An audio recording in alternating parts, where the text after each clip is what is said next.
Um, we left the island off the coast of Chile, and the locals there don't seem to want to call it Robinson Crusoe Island. You can't blame them. I was once in the old city of Dubrovnik, and everywhere I went, people were trying to ask questions and find out the history of Game of Thrones instead of the city of Dubrovnik. So I imagine the people of Dubrovnik think they have their own history. But the reason for showing this is, as everybody out there knows, what most of the planet's covered with, and yet you don't really realize it until you spend a lot of time sailing across it.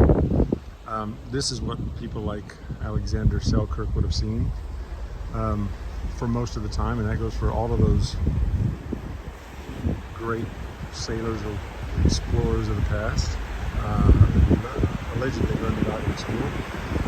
And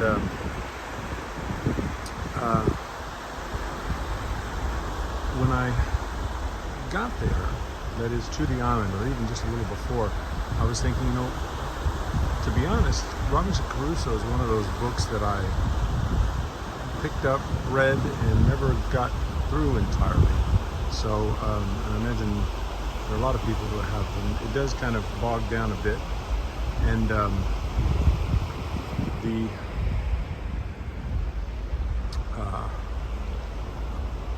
impetus to go back and finish a book, especially if it's not the most exciting page turn,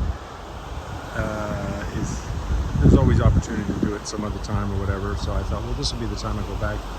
And it's not really a spoiler, but after saying that it's a kind of an opportunity to think about one's solitude and religion and all of that stuff, in the long run, it's a book about fortune. He gets lost on this desert island, a deserted island of himself, and it looks like he's doomed, and then by the end of it, things are quite different. And it's, I guess, sort of a lesson for everyone, especially travelers. Do you want the future to be like the past? You understand that fortune is fickle. You want to enjoy things, and if you want to enjoy a variety of things, you can't have them always be the same. And then whether or not you can handle the changes in the different stages in life, and what, the slings and arrows of outrageous fortune, is really telling, at least for me, when traveling. I want to come back to this stuff about all the water that covers this planet, but for now I just say that whoever these intrepid souls were, some of them were desperate. They really just had no other option to get out and try to do something else. They faced some situations that I don't know that I would be prepared to, especially having been in really rough seas in a ship that's more than able to handle it. If I could have done it in the little rickety, what we now think of rickety wooden vessels they did, knowing now that so many of them went down, and knowing then that so many of them never came back.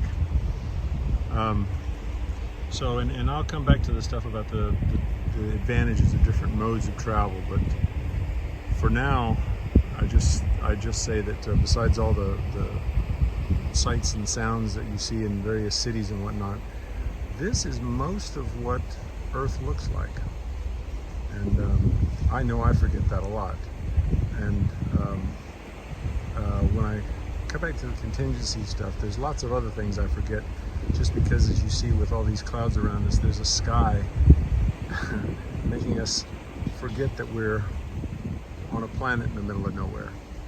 So all this stuff about fortune, what one does with one's life, or what is done to one in the course of a life, and that has a lot to do with whether you think you're a mind or a soul, or the product of providential forces like Robinson Crusoe did.